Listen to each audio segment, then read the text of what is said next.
Yeah, so I competed in the 83 class, so I was about 182 pound body weight is what I weighed in at. I ended up squatting. The world record was 551 pounds. And these are all raw without equipment. I ended up benching 320, and then I pulled 596 with the 637 is where I made the jump for the opportunity to try to, take the world record total. What's up, everyone? Welcome back to another episode of the Mountain Tough Podcast. We are so glad that you're here diving into these episodes week after week. It is our goal to bring you inspiring, encouraging, impactful, motivating guests week after week to help you transform your life, encourage you, help you live that abundant life that Mountain Tough is all about. If you haven't done so already, as always, it means a ton to us if you could leave us a review or a ranking in the podcast store of your choice. Those mean a ton to us. We love seeing those come through, and it also helps these episodes get out to more people. Before we dive in today, we are going to share What's Your Mountain Story with you. This story comes in from Joey Kirchner, a Mountain Tough community member who's been training via the app. And it starts with, what's my mountain? To give you a quick insight on me, I will start at the beginning of my adulthood. At 18, both of my parents were deceased. I joined the Army after 9/11 and served for 15 years. During that time, I deployed to Iraq and Afghanistan. In 2017, I started blacking out, and I was informed that I have a form of epilepsy, known as a focal onset impaired awareness seizure. This was dormant until something triggered them in the military. Because of my years of service, they gave me an early medical retirement. From there, I spiraled into alcoholism for roughly 3 years. I was a functioning alcoholic with a good job, but my fitness and physical health was severely lacking. At this point, I decided that I would quit booze cold turkey and get my fitness back on track. My idea of fitness back on track was to start powerlifting and fill the void of alcohol with food to make me stronger. Below is where the real story begins. By September of 22, I was walking around weighing 240 pounds at 5'9", powerlifting and eating whatever I got my hands on. This is around the time when I had a seizure while driving and I hit a tree at 60 miles an hour. I severed off my right ear, got severe nerve damage on my right side of my lower body, and also got life-flighted to a hospital. The ear was reattached and mostly salvaged, but my physical and mental strength was not. As I was laid up at home for the next month and half, I went through all kinds of emotions, depression being the biggest. I contemplated on what was going to be my next steps moving forward, and I tried grasping at things that would motivate me or give me an instant gratification. Because I was partaking in the exercise or activity that my role models did, I soon realized that these feelings were fleeting moments that I would never be able to sustain, and that the most fulfilled I had been in life was when I was in the physical, mental condition I had been while serving in the Army. Soon I started researching programs that were more functional based with a strong emphasis on mental fortitude. It was at this time I came across Mountain Tough. I purchased a month's subscription on the app and started HP20, the heavy pack program. After that, it was all she wrote. I was hooked. I switched my diet to a strict Mediterranean diet and began hiking with my wife and dogs on any of the off days as additional training. I've gone through HP20 twice, Sandbag 20 twice, and I'm currently doing the minimal gear dailies, sometimes twice a day. I went from 240 pounds a year ago to 168 pounds today. The community and the dedication that the Mountain Tough team brings to me every day just pushes me harder to excel and grow as a human being. So to answer the question, what is my mountain? The mountain was myself and allowing all the negative stuff that happened in my life to be the crutch I leaned on to make excuses to live subpar. If there is one key takeaway I learned from Mountain Tough, it is that my mind can push through all of the pain to get just a few more reps.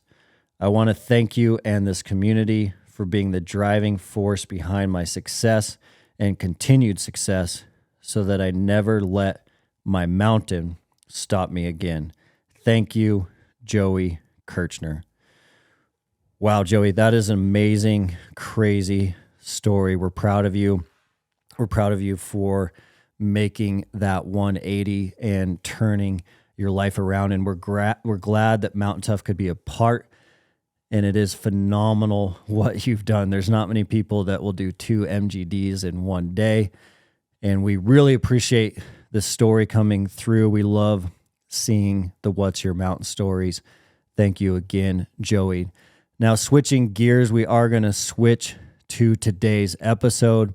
Today's episode on the Mountain Tough podcast is with our own Donny Bigham.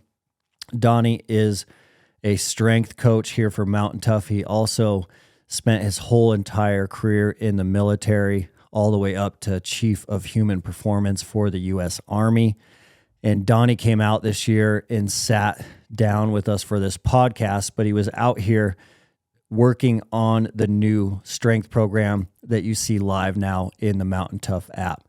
So Donny's new strength program is a phenomenal option for anyone who's looking to bring up that strength baseline.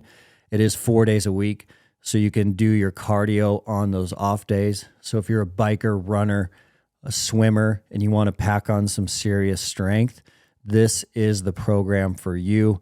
Mountain Strength by Donny Bigham. Donny is also a world record holder, and I sit down with him today.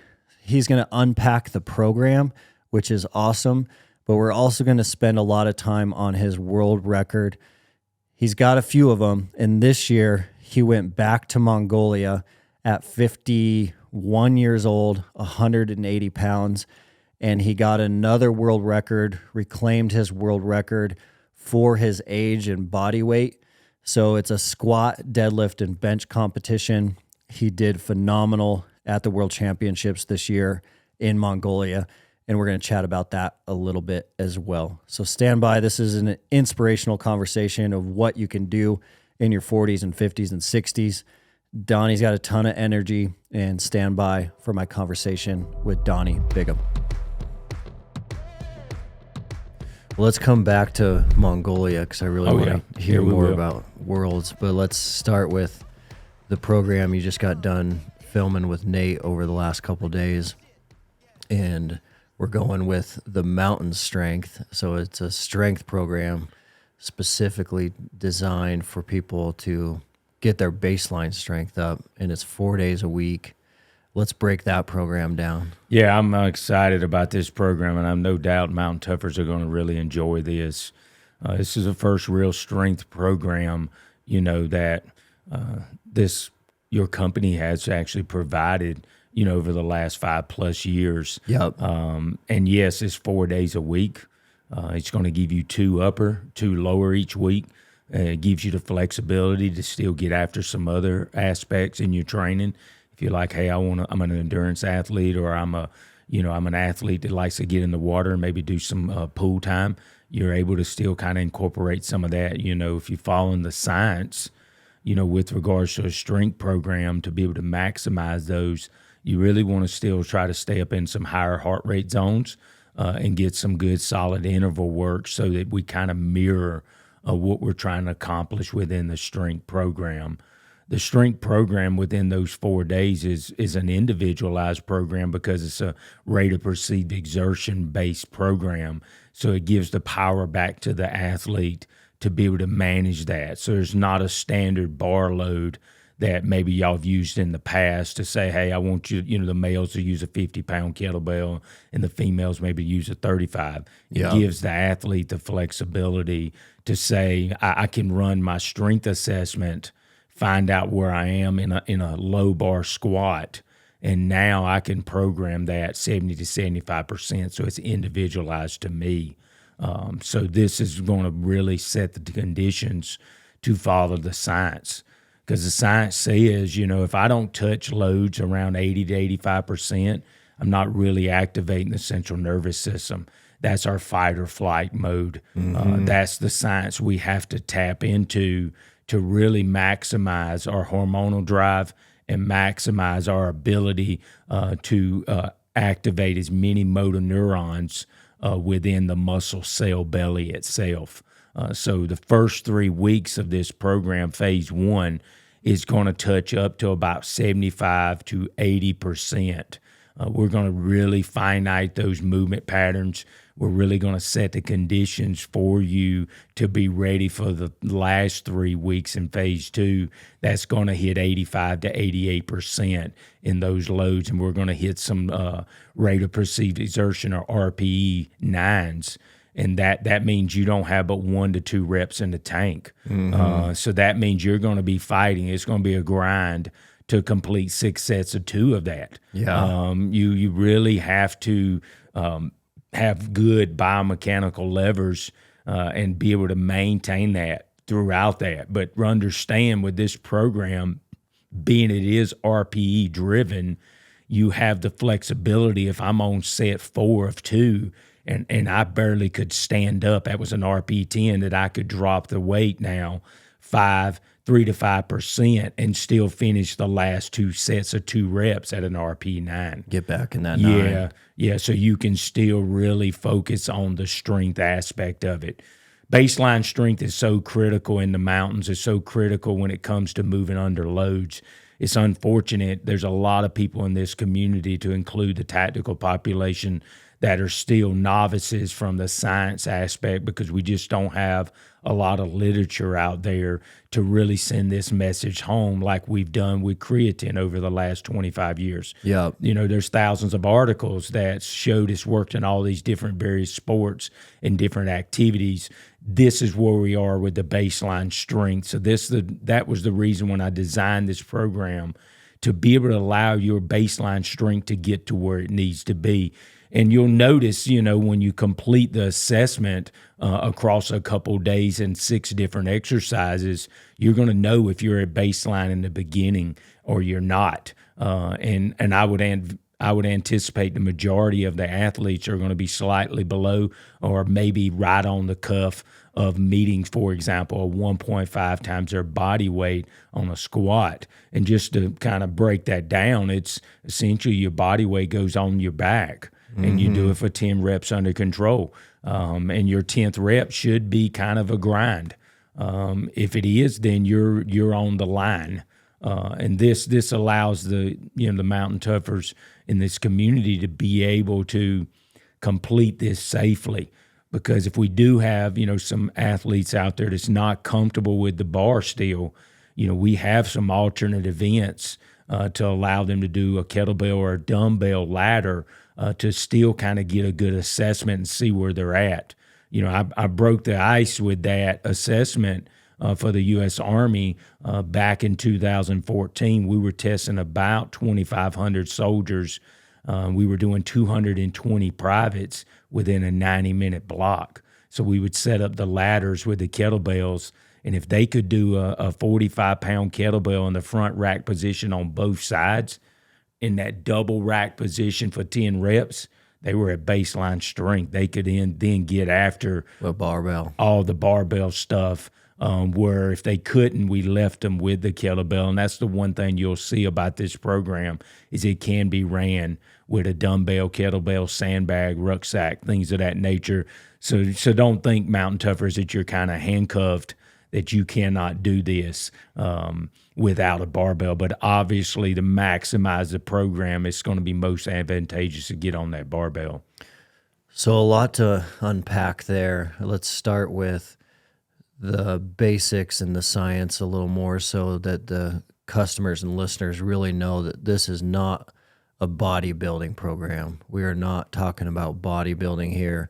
We are talking about getting your strength up or getting you to baseline. And so that's going to be a new experience for a lot of customers and mountain toughers as well, because a lot of mountain toughers have gone through Mountain Tough postseason strength, which is a successful program, and Mountain Tough customers do love it. Many of them have gone through it several times.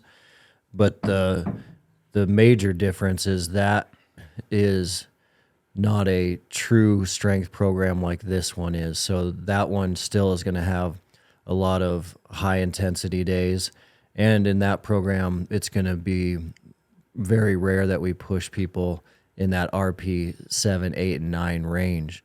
So they're going heavy, but they're not tapping into that central nervous system. So I think letting listeners know that it is not a bodybuilding program. We're trying to take your strength and get it to a whole new level is important. And if I'm a beginner and an intermediate and an elite athlete, what should I expect kind of over these 6 weeks? What kind of strength increases should I be expecting?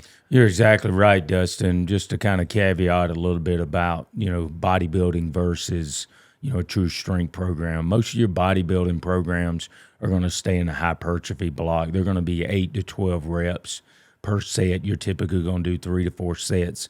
So when you do the math on that, looking anywhere from 36 to 48 reps for, say, a primary mover like a squat.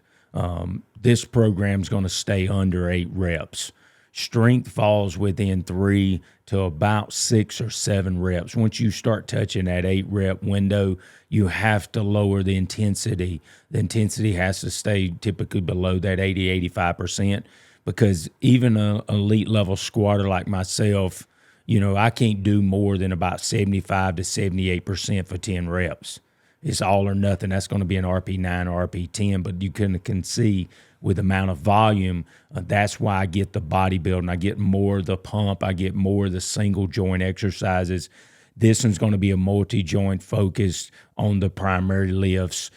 Your primary lifts are going to be your squat, your deadlift, your strict press, your push press with some explosive power in it, and then your bench press and the horizontal press. So those are going to be your five primary exercises that's really going to get the most muscle involved during that exercise, which is what we want to recruit to get the central nervous system a little more active. So that's exactly what you're going to see in this science, in this program. The other big thing you're going to see that's going to really help set the conditions, whether you're a beginner, intermediate, or advanced, is it's going to give you the opportunity to add some percentages to your overall strength capacity at the end of this program.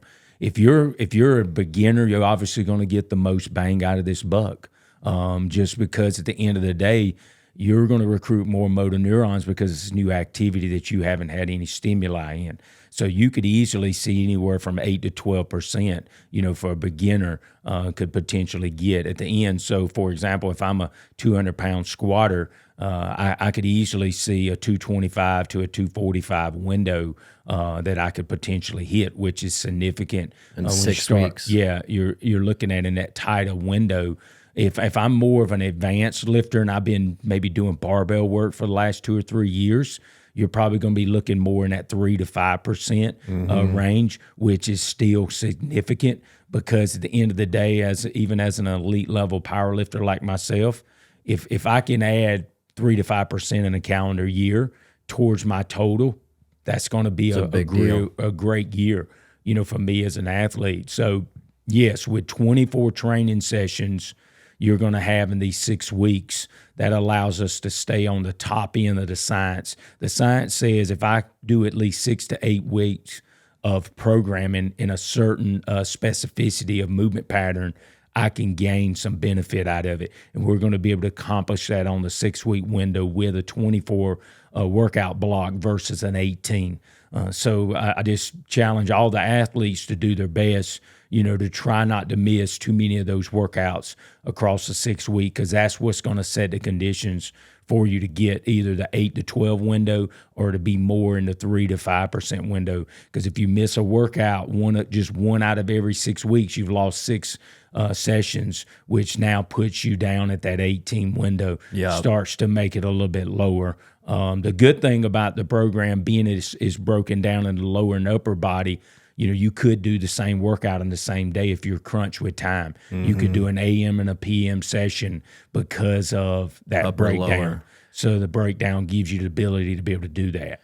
So 24 workouts, and generally you're going to try to not miss a single one.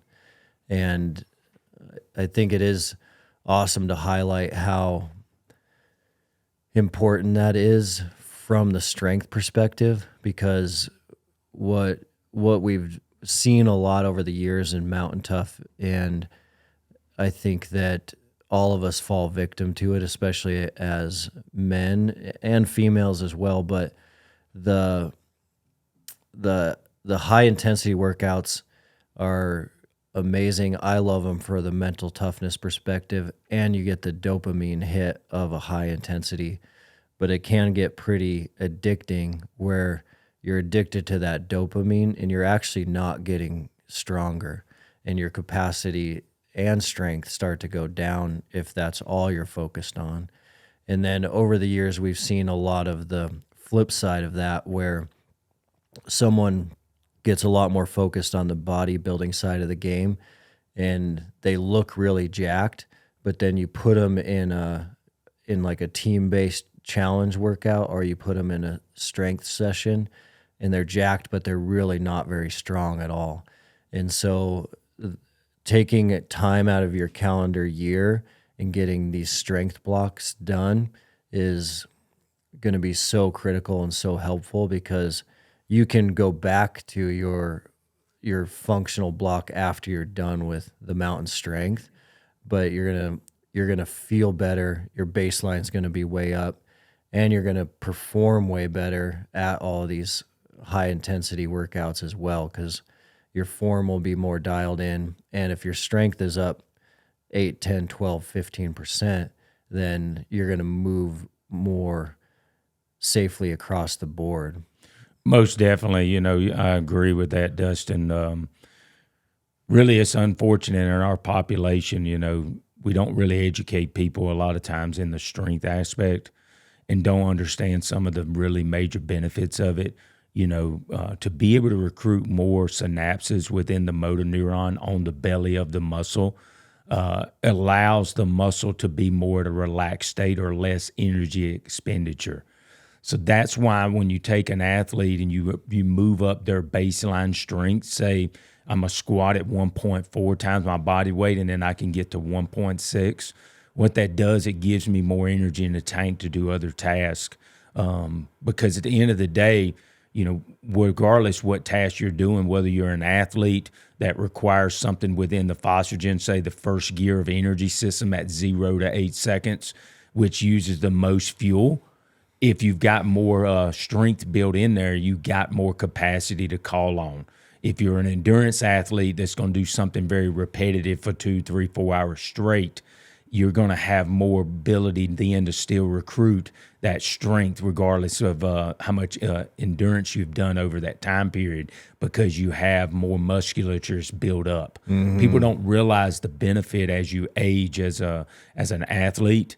The more muscle you can carry on your body from a strength capacity, it gives you the benefit of keeping a higher metabolic rate, which allows you now to not gain weight when you're sitting and you're maybe taking an injury. Burning some fat. And then it also gives you the ability to manage your stress better. So it builds up your bone density, gets stronger because you're carrying more axial load on your body through those strength events.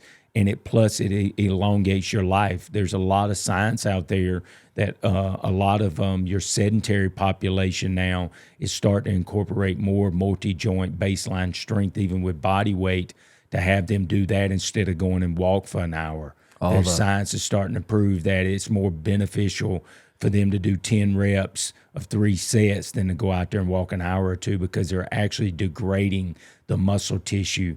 They're making it weaker instead of making it stronger. Mm-hmm. And that's what's going to help longevity in life too, to be able to have more synapses firing on that muscle belly itself. And that comes through strength training, touching loads, in excess of 80 to 85% on a regular basis.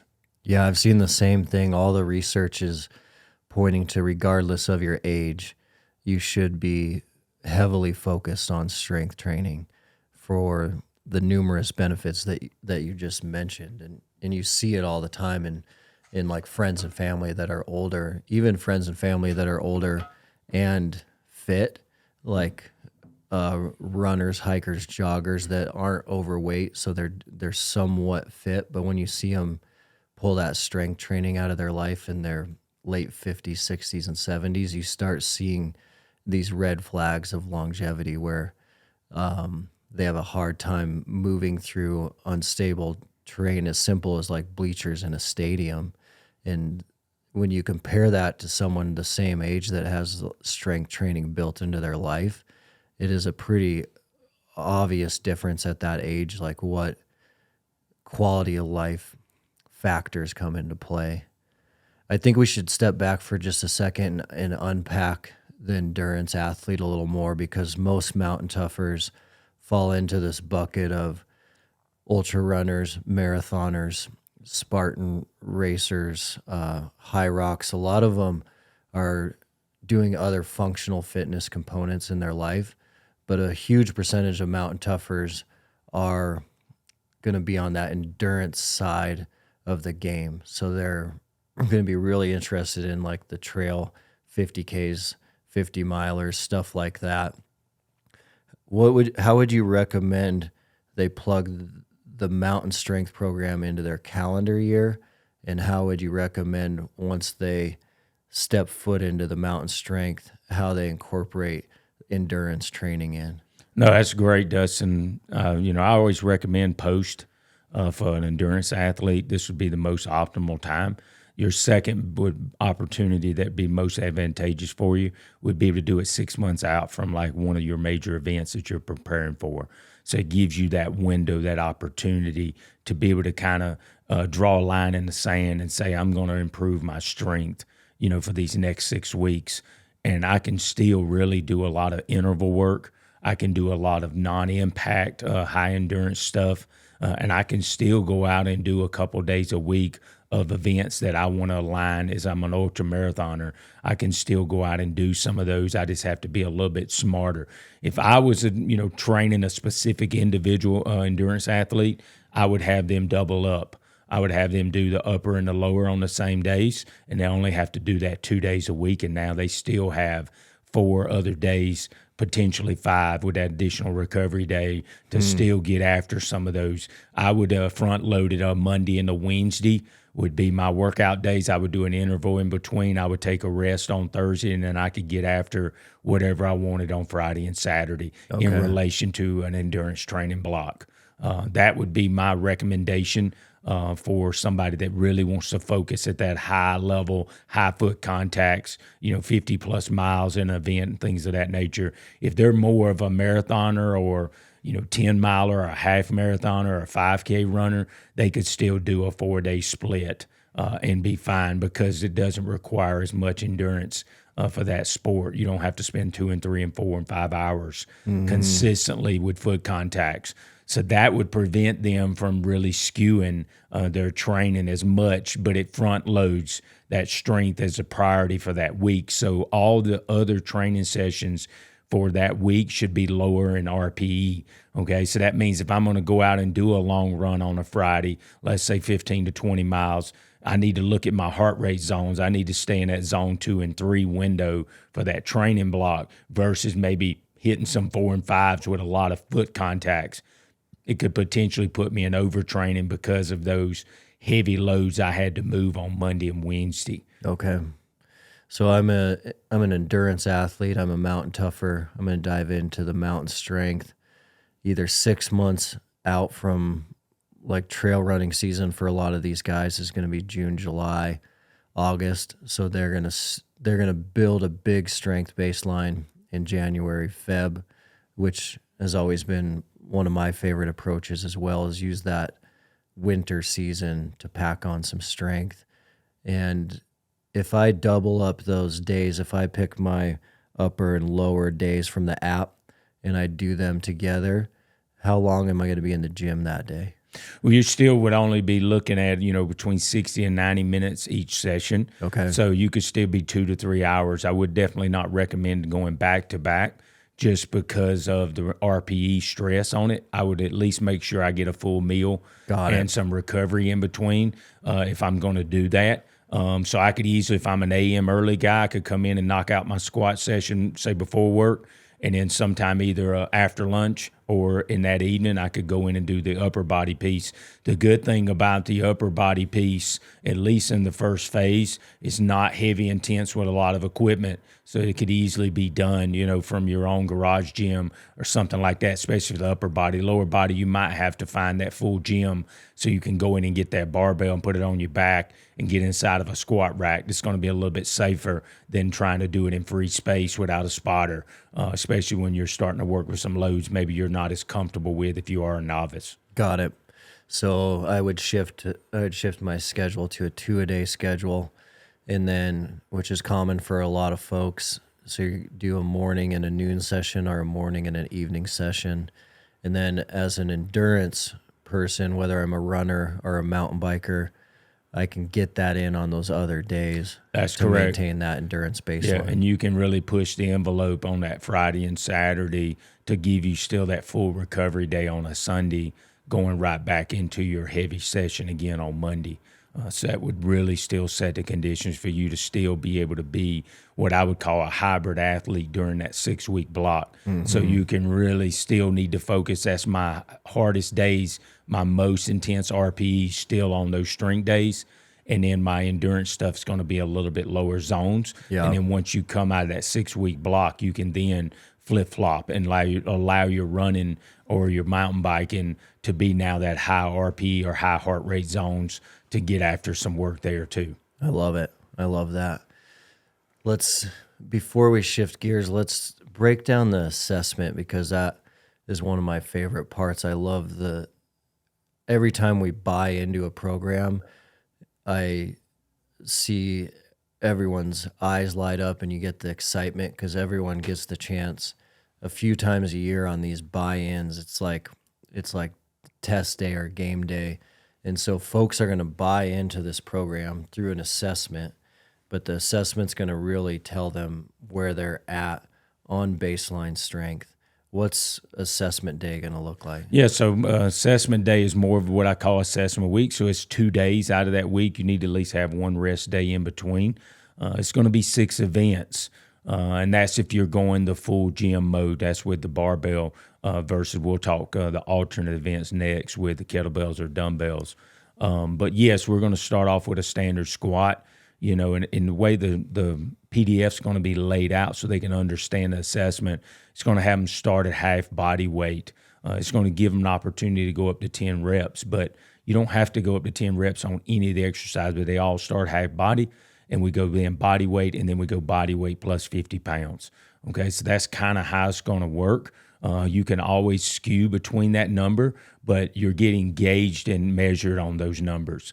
So if you can hit body weight, say, for example, and you're on the 5th rep of squat and it's just flying, you need to stop there. You don't need to go to 10 and waste your energy. You need to go ahead and move to that 50 pound. And then you get to that number 6 and you start to grind a little bit and you're like, oh, I got 7 at body weight plus 50. That's going to give you a point range. Got it. Each event's going to give you up to 10 points. Okay, so total you can score on this test is 60 points out of the 6 events. So remember, we're going to do a low bar squat. We're going to, or a high bar squat of your preference. We're going to do a deadlift or a trap bar. If you have a trap bar and you're new to the deadlift, I'd recommend going with a 2-inch offset to get your hips in a higher position, be a little bit safer. Then you're going to go into a horizontal press with your bench press. You're going to move into a military press, which is your strict press. You're going to also do a standing long jump. That is your only power event. And remember, we're looking at distance based on your height. So if you're like, hey, I'm 72 inches and I can jump my height, that means I've reached baseline. I can jump at least 72. Optimal, we want you to get body weight plus a half. So if you're like me and 66 inches, I need to add 33. So I need to be around 96 inches to be at 1.5 times my baseline on my actual power ability, which puts you at an elite level if you can jump, half your body height over And then you're going to finish it up with a pull up. Okay. Obviously, if you can do 20, that's going to put you in the top score. So at the end of the day, 60 points where we want everybody to be. That would be a perfect score. But we understand we got to all start somewhere. Sure. And you know, a good score in the beginning would be over 35 points. So you're over the 50 percentile. So again, make sure you strive to hit that 10th rep. It should be close to your max. And don't allow yourself to waste energy doing 10 reps at half body weight, and it's just real easy. We're just making sure that you have the proper movement pattern and we're warming the body up properly before we put that heavier load on. Yeah. Now, our alternate event's going to be very similar, except we're going to use a dumbbell, kettlebell, sandbag, etc. And what I call it is a ladder. So you can essentially, if you're a female, you could start out with like 35 in a goblet squat, and then you'll go 45, and then you'll go 50. So again, the goal is to try to be able to do 10 reps at each one of those. But if I can do it easy on the first one at 3 or 4 and it feels light, you don't need to do all 10. Just go ahead and bump up to the next weight. You're going to do the same thing with the deadlift. It's just 2 kettlebells, okay? And if you want to really start it off a novice, put your plate underneath it. Put your 4-inch bumper plate, bring that up a little bit, and that will get your hip in a better, safer position to start. Same thing with our military press. We're going to use it in a rack position and press out of there, dumbbell or kettlebell. We'll do the same thing. Obviously, pull up if we need to use bands for assistance. We use band for assistance, but just make sure you understand what color band you're using. Mm-hmm. If I'm using a lightweight, 41-inch band that's giving me 35 pounds offset, you just need to make that note. So when you go back after that 6-week program and you do a post-assessment, you might not even use a band now and you get 3 reps. Yep. So that's what we're looking at, to be able to kind of see where we're at and gauge that. So remember, make sure you do a proper assessment. Don't, assume a risk. If you don't feel comfortable with a certain lift, there's nothing wrong with doing a kettlebell and a squat and then using a bar for a deadlift for the other one. We want to make sure that you're safe and we don't take an injury on this assessment. Yeah. So remember, the pre is setting the conditions, because every session that you're going to see on the PDF for the workout, it might say low bar squat. In the next block, it's going to tell you RP8, but then it's going to say test max. So you're going to use that number that you used off that pre-assessment is going to drive for you to be able to put what the bar load's going to be. Because remember, I said it's individualized. I can't tell you what everybody's barbell is going to have. It's going to be based on that number that they captured in the beginning. So if you do start with a kettlebell and you get through the first 3 weeks and you're like, I want to transition to the barbell, I feel pretty comfortable, I would then at least do assessments on those primary lifts, at least at half and body weight. And you can do that at week 3. There is nothing wrong with that. Yeah. Just make sure you do it not like immediately after the workout. So if I was doing that Monday, Wednesday workout, I could easily do an assessment on that Friday or Saturday with a barbell to kind of see where I'm at if I want to move into phase 2 with a barbell versus using a dumbbell or kettlebell. And you filmed content for the program that explains RPE as well. So you break that down right in the app. That's correct. This is what RPE means. This is what we're looking for. And we're going to also provide you a chart that gives you a gauge to know how many reps I need left in the tank to know if I'm at an RP8. That means I'm going to have 2 to 3 reps left in the tank. And you'll say, well, how do I know if I do? Well, I would recommend, earlier in the block, go ahead and finish that last set. If it was 4 rounds of, say, 5 reps on that last set that you had programmed, you did the 5th rep. Let's see if you can do 2 to 3 more. Mm-hmm. If you can do 5 more, you was only in RP7. You need to move the weight up next week because that weight was too light. Yeah, awesome. I'm excited. It's going to be phenomenal watching all these mountain toughers pack on a ton of strength this winter. I think we all know it's going to make them feel better with everything they're doing. They're going to be much safer on the mountain, especially putting this big strength cycle in their life and then building that endurance baseline as we get closer to season off that mission-specific style of training where it's going to get a lot more sport-specific as they get closer to September when archery elk kicks off. But using this winter time to to pack on strength like this is going to be a game changer. Most definitely. I'm excited to kind of see how everybody's going to enjoy this workout and see the benefits of it. I think one of the other big benefits of, doing strength training, it truly actually gives you more functional strength within your core, because a lot of times we miss that mark doing some high reps and a lot of time on a plank and things of that nature.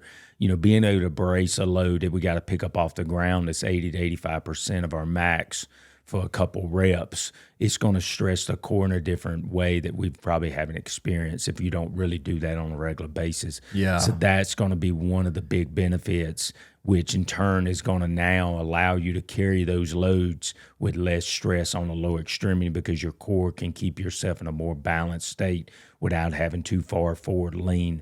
That's usually a sign of either bad biomechanics or a weak core. Mm-hmm. We don't want just a muscular endurance core when we have to carry heavy loads on our back. We have to have a core that can handle strength capacity so that it can maintain that neutral spine.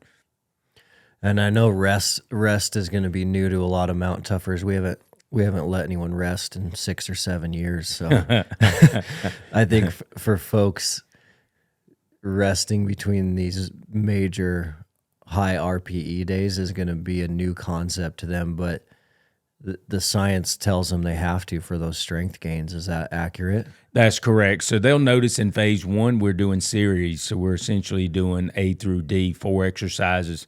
They won't rest until the end of the 4th exercise.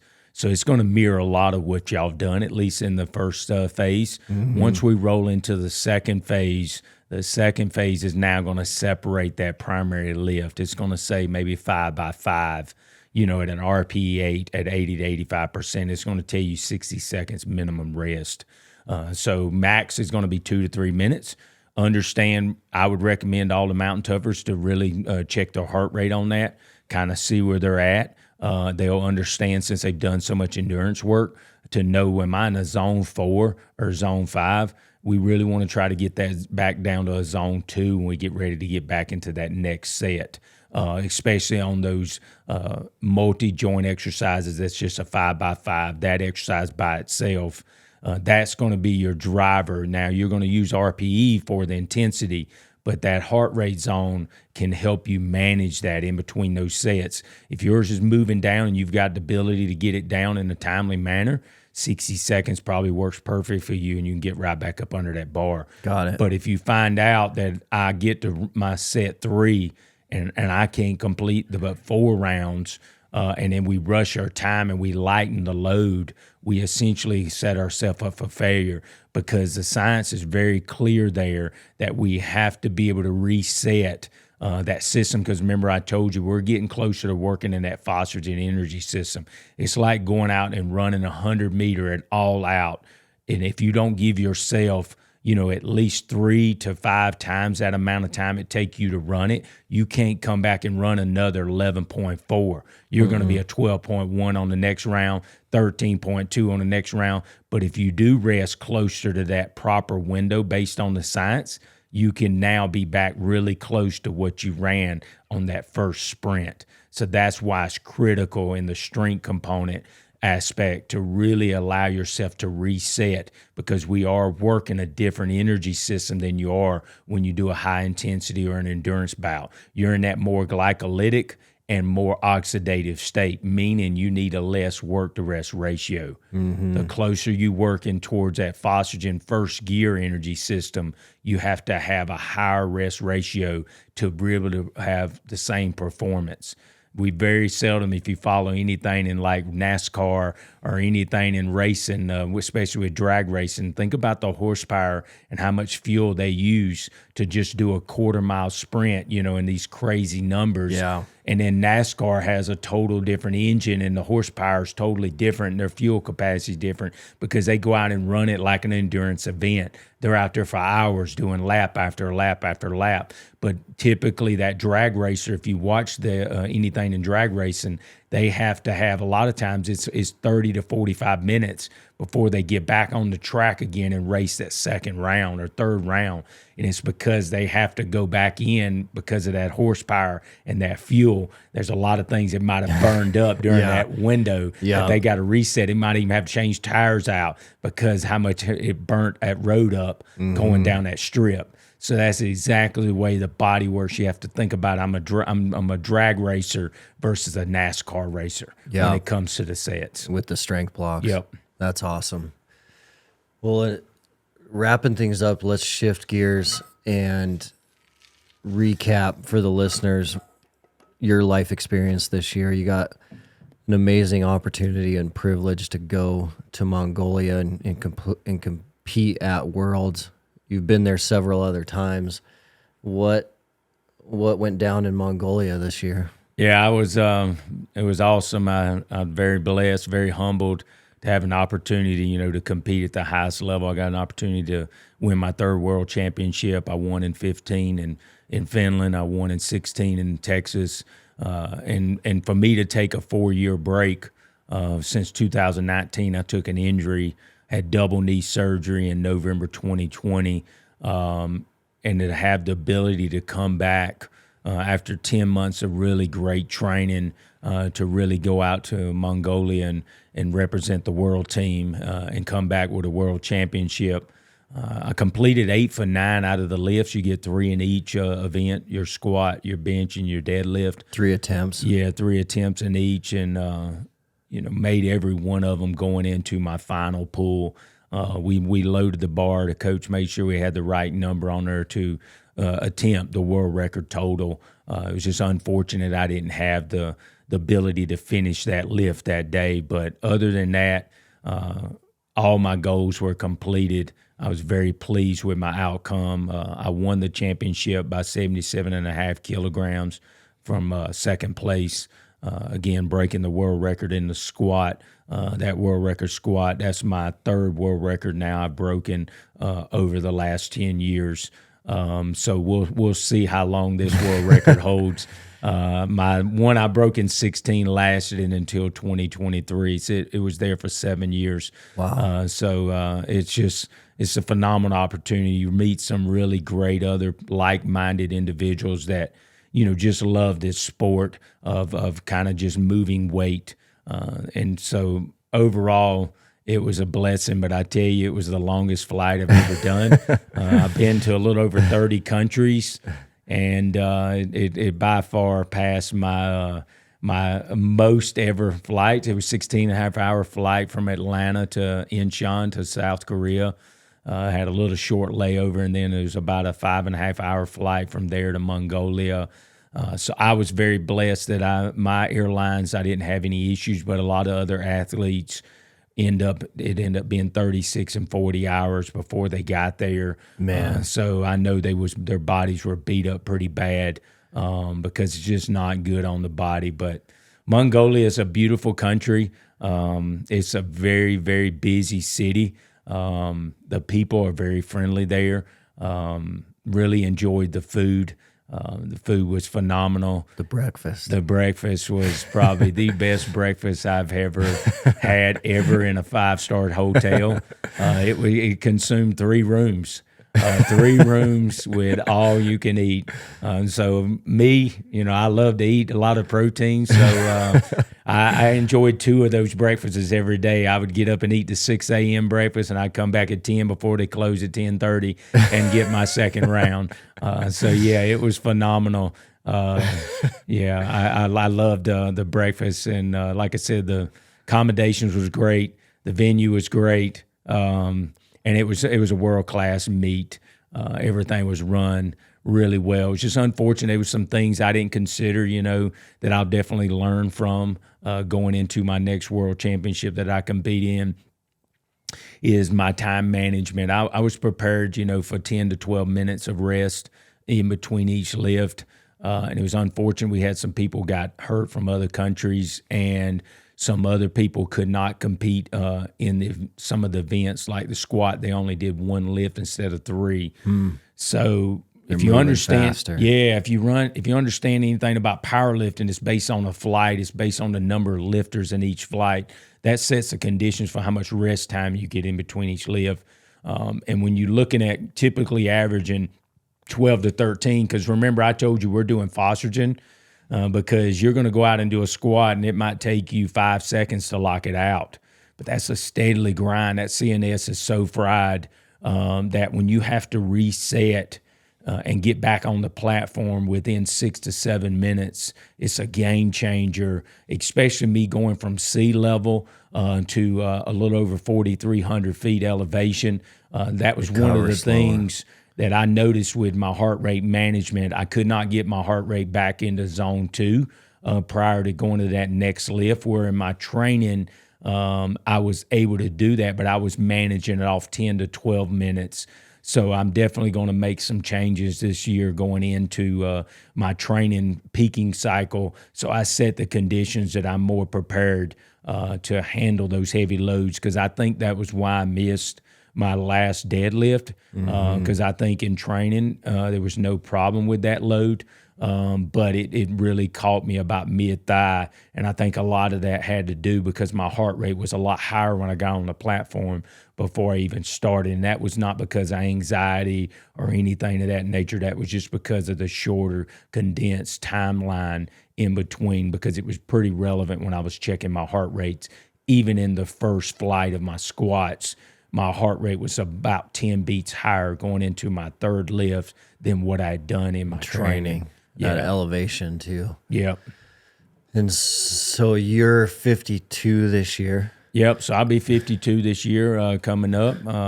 You competed at 180 pounds? Yeah, so I competed in the 83 class, so I was about 182 pound body weight is what I weighed in at. I ended up squatting. The world record was 551 pounds. And these are all raw without equipment. I ended up benching 320.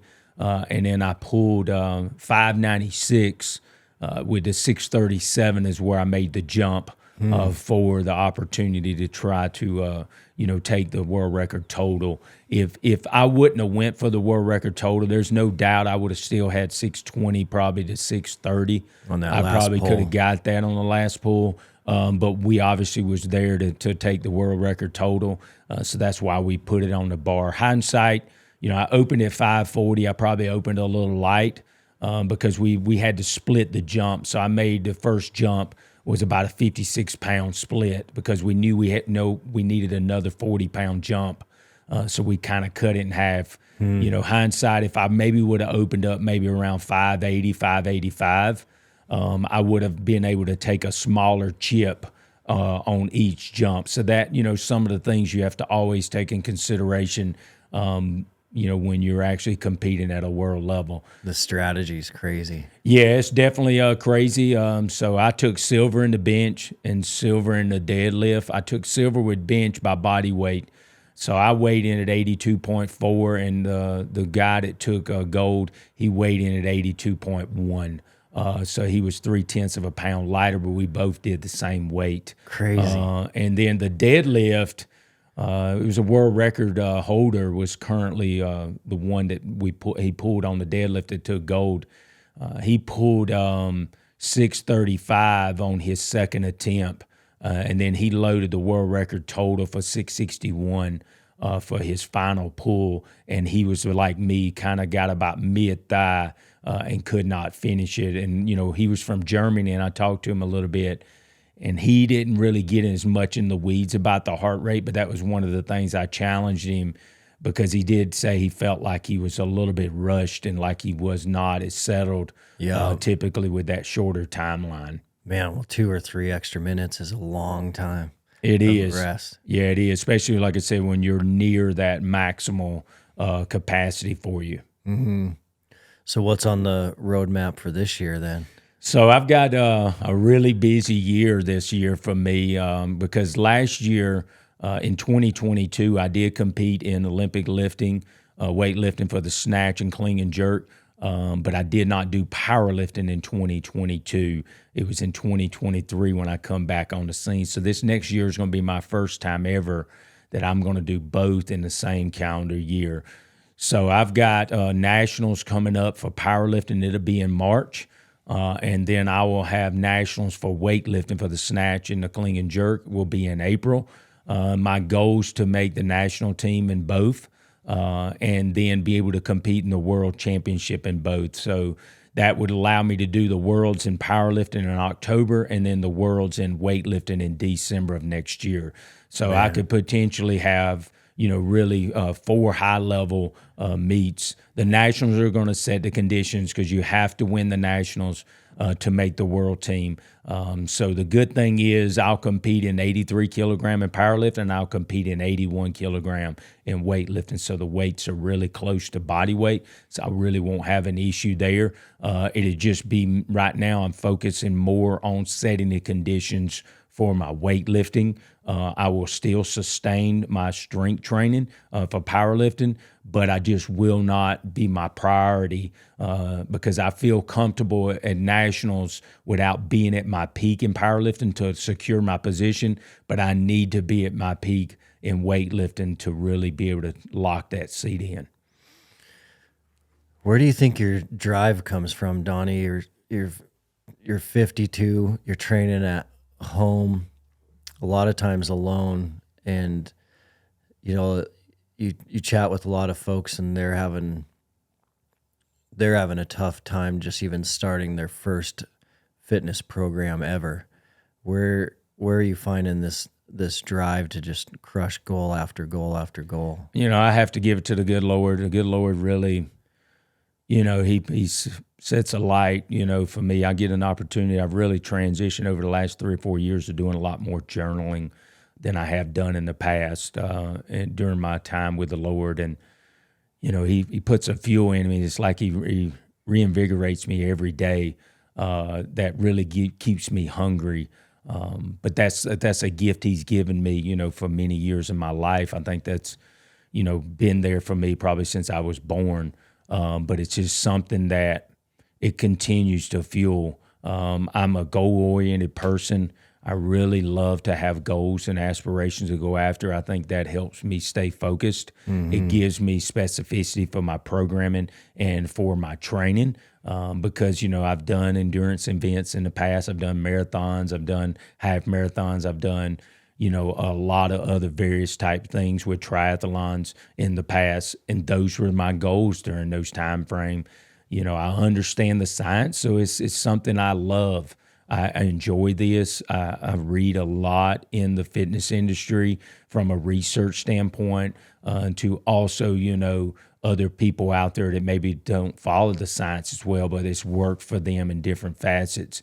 So this is my life. This is what I live for, is to be able to impart some of my knowledge and my passion and my internal drive because, I'm a very motivated type person. But I'm human too. I have days where, it is hard for me to get up and, and say, look at the sheet and it's like, today you got 3 sets of 5 at, 505 on squat and you got to spend an hour to get warmed up to get to that load. Yeah. It becomes a lot, but it's like once I get started, I just get that spark. And it just really allows me to stay focused because I know I'm chipping away. I know I'm building one more block towards that goal that really allows me to be successful in all facets of my life that I can be. And that's what I try to impart to any other athlete or any other warrior or mountain tougher that really wants to get after it, is when you have those difficult times, you got to have something that you got to have a source of energy. And my source of energy is the Lord, and it really helps me. And I would always recommend that for everyone else, but everyone else has to make that decision themselves. And if that's not where they are at, they need to find something that's going to help give them that source and know at the end of the day, we always feel so much more, I would say, better towards the end of the day, knowing we accomplished whatever task we had set forth, either the week prior we put it on the calendar or that morning we got up and said, we're going to do that. And that's why I really love, working with Mountain Tough and looking at what y'all provide through the app. you provide those other resources, and then you provide the ability for the program to already be written, and from a science standpoint that takes away that stress of like, well, what do I really do today? Yeah. And that is really challenging, especially, if you work in a different field and your field is just not aligned in the fitness industry, you might not feel comfortable writing your programs. You might not understand that aspect. So that's the greatest thing about Mountain Tough. It can take that away, and then it can give you that team opportunity to have some other motivational drives that goes within that app. It's the way it's built. So that can help you reach your goals. I would challenge anybody, to have some goals that they see that's 6 months, 3 months, 30 days out. Let's look at this 6-week program. Let's look at 24 sessions. Let's throw them on the wall like a piece of Jell-O, and let's say I'm going to get 1 of 24 today. I got 2 of 24 coming on Wednesday, and eventually you're going to get to those end of that 24, and you're going to be able to get back up under the bar and kind of see where your numbers are. And that could be a spark that could set you up success over the next 25 years just from this 6-week program. For sure. Yeah, we've seen it over and over again, that making that change and that fitness and your mentality, it can certainly change this year. It's going to change 24, but what we see more often is it's going to change your marriage. It's going to change your family dynamics. It's going to change your work dynamics. And then combining that program with a big goal this year too, like you're doing, also changes the whole entire game. So can you finish this program and then put a giant goal on the calendar? Maybe that is a powerlifting meet, or maybe that is a 50 miler or an Ironman, but something to work towards day after day. It definitely creates that Spartan effect in a lot of people's mentality. And that just leads to the next goal, next goal. And then all of a sudden 25 years does look different than it would have without that. Most definitely. It is. It's a grind. But there's a lot of people that's willing to go on the walk with you or go through that grind with you, and it's going to give you that ability and that support system that's going to really help you for the long haul. Because at the end of the day, we're only given one life. We're not going to be given multiple lives.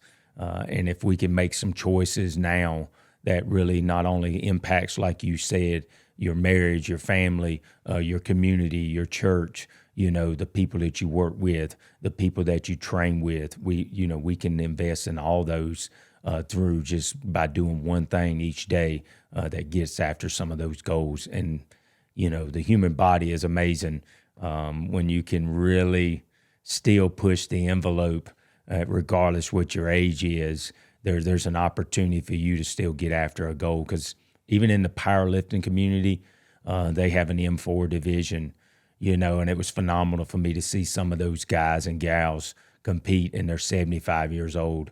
There's a guy in my weight class, in the 83 kilogram, he deadlifted over 500 pounds, and he was 75 years of age at 182. Holy smokes. So, there's an opportunity, that you can continue to do things like this, that you enjoy doing. That's another reason why I love this sport, because so many of these sports out there is that you can compete at regardless what your age is, you can go out and you can reach your goals and have a lot of fun while you're doing it. Yeah, that's amazing.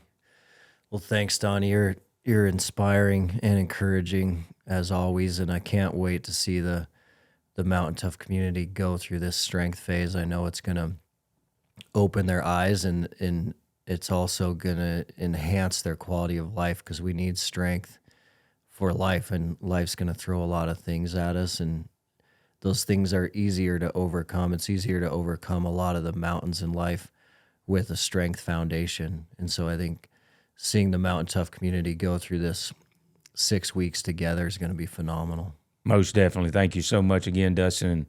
It's always a blessing to come out here with you and your team and spend some quality time. It always allows me to be a better person, after this opportunity. Thanks, Donnie. Appreciate it, Dustin. Appreciate it.